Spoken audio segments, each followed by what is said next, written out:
नमस्कार प्रिय श्रोताओं, आप सभी का हार्दिक स्वागत है हमारे इस खास पॉडकास्ट में, जहां हम एक ऐसे विषय पर चर्चा करेंगे जो न केवल हमारी संस्कृति और परंपराओं से जुड़ा है, बल्कि हमारे आध्यात्मिक जीवन को भी गहराई से प्रभावित करता है। आज हम बात करेंगे, भारत में ही क्यों जन्मे हिंदू देवी देवता। यह प्रश्न न केवल हमारे धार्मिक ग्रंथों में बार बार उठाया गया है, बल्कि आज भी यह विषय जिज्ञासा का केंद्र बना हुआ है। तो चलिए इस रहस्य को समझने की कोशिश करते हैं और जानते हैं कि भारत की भूमि को इतना पवित्र और दिव्य क्यों माना जाता है। भारत, जिसे हम सनातन भूमि कहते हैं, कोई साधारण देश नहीं, बल्कि एक आध्यात्मिक ऊर्जा का केंद्र है। यह वही भूमि है जहां वेदों की आर्चाएं गूंजी, जहां योग और ध्यान की परंपरा जन्मी, जहां हर नदी को माता का स्थान दिया गया और जहां हर पर्वत को देवताओं का निवास स्थान माना गया।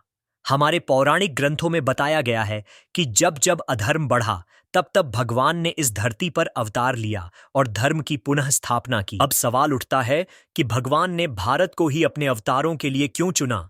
इसका उत्तर हमें भारतीय उपमहाद्वीप की भौगोलिक, सांस्कृतिक और आध्यात्मिक विशेषताओं में मिलता है।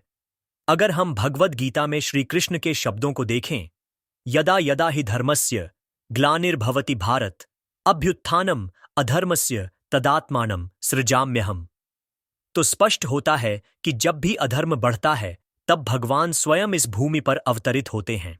भारत को कर्म भूमि कहा जाता है क्योंकि यहां कर्म को ही सर्वोपरि माना गया है। भगवान श्री राम, भगवान श्री कृष्ण, भगवान परशुराम, भगवान नरसिंह, देवी दुर्गा, माता पार्वती, भगवान शिव, ये सभी इसी भूमि पर अवतरित हुए। यहां तक कि भगवान विष्णु के 10 प्रमुख अवतारों में से 9 भारत में ही जन्मे। क्या यह संयोग मात्र है? नहीं, इसके पीछे गहरी आध्यात्मिक और प्राकृतिक शक्ति है। यदि हम वेदों और पुराणों की दृष्टि से देखें, तो भारत को पृथ्वी का हृदय कहा गया है, हिमालय को देवताओं का निवास कहा गया, तो गंगा, यमुना, सरस्वती जैसी नदियों को पवित्रतम माना गया। यही कारण है कि जब भगवान को अपने अवतारों के लिए स्थान चुनना पड़ा, तो उन्होंने भारत की भूमि को ही चुना। भारत की मिट्टी में जो आध्यात्मिक ऊर्जा है, वह किसी अन्य स्थान पर नहीं मिलती। यहाँ की भूमि तपस्वियों, आर्षि मुनियों, योगियों और संतों की साधना से पवित्र हुई है। अगर हम ऐतिहासिक दृष्टि से देखें, तो भारत वह भूमि है जहां सबसे प्राचीन सभ्यता, सिंधु घाटी सभ्यता, विकसित हुई। यह वह भूमि है जहां रामायण और महाभारत जैसी दिव्य गाथाएं रची गईं। यह वह भूमि है जहां बुद्ध और महावीर जैसे महान संतों ने जन्म लिया और अपने ज्ञान से संपूर्ण विश्व को आलोकित किया। भारत केवल एक भौगोलिक स्थान नहीं, बल्कि एक चेतना है। यह केवल एक राष्ट्र नहीं, बल्कि एक संस्कृति है, एक दर्शन है, एक आध्यात्मिक प्रयोगशाला है। शायद इसी कारण हमारे देवी देवताओं ने इसी पावन भूमि को अपने अवतरण के लिए चुना। भगवान श्री राम अयोध्या में जन्मे क्योंकि वह भूमि धर्म, नीति और मर्यादा की प्रतीक थी। भगवान श्री कृष्ण मथुरा में जन्मे और गोकुल में पले बढ़े क्योंकि यह स्थान भक्ति और प्रेम का केंद्र था। भगवान शिव ने कैलाश को अपना धाम बनाया क्योंकि वह शांति और तपस्या का प्रतीक था। मां दुर्गा ने हिमालय के क्षेत्र में अवतार लिया क्योंकि यह शक्ति का केंद्र था। इन सब के पीछे एक बहुत बड़ा आध्यात्मिक संदेश छुपा है। हमारे धर्म ग्रंथों में कहा गया है कि यह भूमि केवल एक देश नहीं, बल्कि स्वयं भगवान की लीला स्थली है।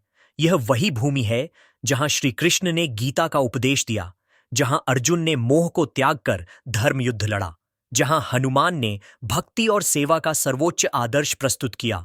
अब सवाल यह भी उठता है कि क्या केवल भारत ही इतनी विशेष भूमि है? क्या अन्य स्थानों पर ईश्वर का प्रभाव नहीं? ईश्वर सर्वत्र है, लेकिन उनका अवतरण वहां होता है जहां धर्म की आवश्यकता होती है। भारत ने सदैव धर्म को अपने हृदय में धारण किया। यहाँ के लोग सदा से ही सत्य, अहिंसा, प्रेम और करुणा के मार्ग पर चले।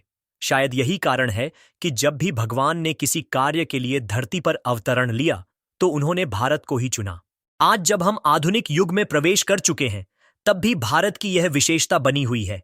लाखों लोग यहाँ तीर्थ यात्रा के लिए आते हैं, गंगा में स्नान करते हैं, हिमालय में ध्यान करते हैं और इस भूमि की आध्यात्मिक ऊर्जा को महसूस करते हैं। यही भारत की शक्ति है, यही इसका महत्व है। तो प्रिय श्रोताओं, ये कोई संयोग नहीं कि हिंदू देवी देवताओं ने भारत की भूमि को अपने अवतरण के लिए चुना। ये एक दिव्य योजना थी, एक आध्यात्मिक प्रक्रिया थी जो आज भी चल रही है। हमें गर्व होना चाहिए कि हम इस पवित्र भूमि के निवासी हैं। हमें अपने धर्म और संस्कृति का सम्मान करना चाहिए और इसे आगे बढ़ाना चाहिए। आप सभी का इस सुंदर यात्रा में साथ देने के लिए बहुत बहुत धन्यवाद। आशा है कि यह पॉडकास्ट आपको पसंद आया होगा और इससे आपको एक नई दृष्टि मिली होगी। हम फिर मिलेंगे एक नए विषय के साथ। तब तक के लिए जय श्री राम, जय भारत।